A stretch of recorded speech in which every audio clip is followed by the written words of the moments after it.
परिवर्तन न्यूज, परिवर्तनाची नवी दिशा. त्या डॉक्टर बाबासाहेब आंबेडकर जे भारतीय संविधान सभेत गेले ते महाराष्ट्रातून गेलेले नाहीत, ते गेले पश्चिम बंगालमधून. आणि पश्चिम बंगालमध्ये जो समाज राहतो तिथे महार जातीचा किंवा चर्मकार जातीचा त्या मतदारसंघामध्ये कोणीही नाही. तिथे जो समाज राहतो तो चांडाळ समाज, तो वाल्मिकी समाज, तो मेहतर समाज राहतो. आणि त्या समाजाच्या मतावर बाबासाहेब निवडून आले, संविधान सभेत गेले, मसुदा समितीचे अध्यक्ष झाले आणि या भारताचं संविधान लिहिलं. म्हणजे डॉक्टर बाबासाहेब आंबेडकरांच्या निर्मित जो आम्हाला अधिकार मिळतो, जी तरतूद आहे आरक्षणाची, ती निर्मिती होण्यासाठी ज्या समाजाने बाबासाहेबांना नेता म्हणून संविधान सभेत पाठवलं तो चांडाळ समाज म्हणजेच महाराष्ट्रातला मातंग समाज. आणि म्हणून बाबासाहेबांच्या या निर्मित सगळ्या गोष्टीवर जर का पहिला अधिकार कुणाचा असेल. जय भीम, जय संविधान. मी दादासाहेब शेळके, राष्ट्रीय अध्यक्ष भीम टायगर सेना. आताच एका स्वयंघोषित मांगाच्या नेत्याचा व्हिडिओ बघितला आणि त्याचं जे मत होतं ते ऐकून मला धक्का बसला. तो म्हणतो की पश्चिम बंगालमध्ये मांगामुळे डॉक्टर बाबासाहेब आंबेडकर संविधान सभेत गेलेत. अरे लाजा वाटू द्या, एवढ्या बेशरमपणाचा कुठं कळस गाठायचा असतो. ऍक्च्युली पश्चिम बंगालमध्ये ज्या अनुसूचित जातीमध्ये ज्या जाती बोलतात तिथं मांग बियाला सुद्धा नाही, हे त्यांनी प्रामुख्यानं लक्षात घेतलं पाहिजे. मुळात चांडाळ आणि मांग हे एक आहेत, हे कुठंही सिद्ध झालेलं नाही, त्याला कुठलाही आधार नाही. इतिहासाची पाहणी चालल्यानंतर बाबासाहेब आंबेडकर संविधान सभेवर कसे गेले थोडा मी इतिहास सांगतो. 1946ला जे कॅबिनेट मिशन योजनेनुसार संविधान सभा निवडायची होती आणि संविधान सभेचे सदस्य जनतेमधून नाही तर प्रांतिक विधिमंडळातून जे निवडून गेलेत, जसे विधानसभेवर आमदार जातात आणि विधानसभेच्या आमदारांमधून विधान परिषदेचा आमदार निवडला जातो, तसेच विधिमंडळाचे सदस्य हे संविधान सभेचा सदस्य निवडणार होते.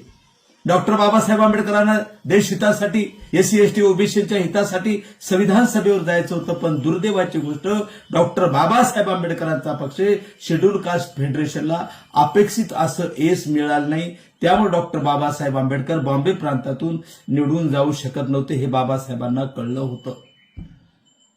त्यानंतर बंगाल प्रांत,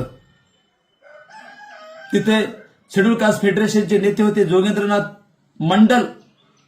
त्यांना कळलं की बाबासाहेबांचं जाणं आमच्या हितासाठी अत्यंत आवश्यक आहे आणि त्यांनी डॉक्टर बाबासाहेब आंबेडकरांना विनंती केली की तुम्ही निवडणुकीला उभे राहा, आम्ही तुम्हाला निवडून देतो. आणि ठरल्याप्रमाणे जो खुलना जैसोर मतदारसंघातून डॉक्टर बाबासाहेब आंबेडकर जोगेंद्रनाथ मंडल यांच्या पुढाकाराने संविधान सभेत गेले.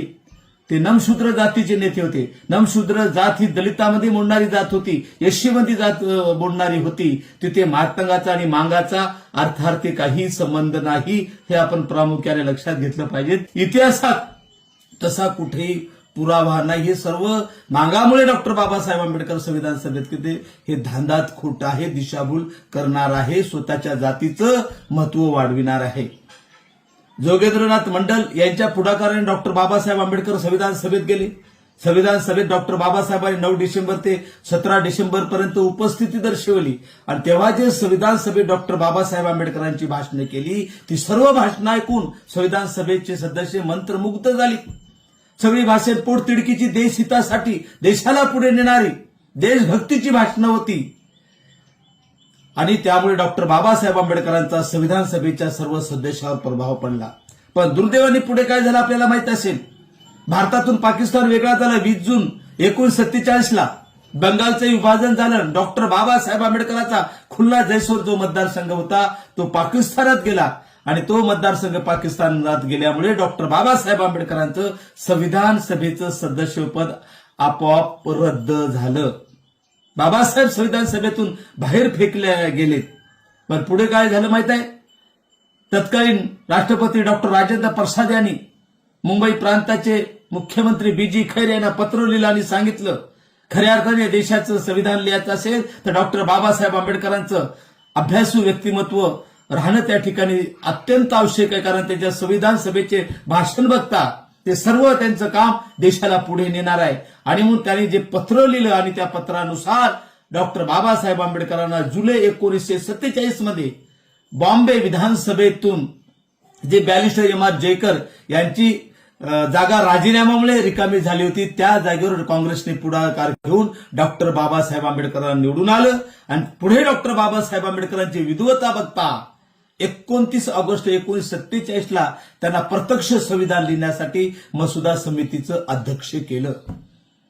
पण हा मांग भलतीच खबर सांग म्हणल्यासारखं चुकीचं सांगतो की आमच्यामुळे बाबासाहेब गेलेत, आमचा पहिला अधिकार आहे. या मांग्याला मला सांगायचं, अरे फेकायची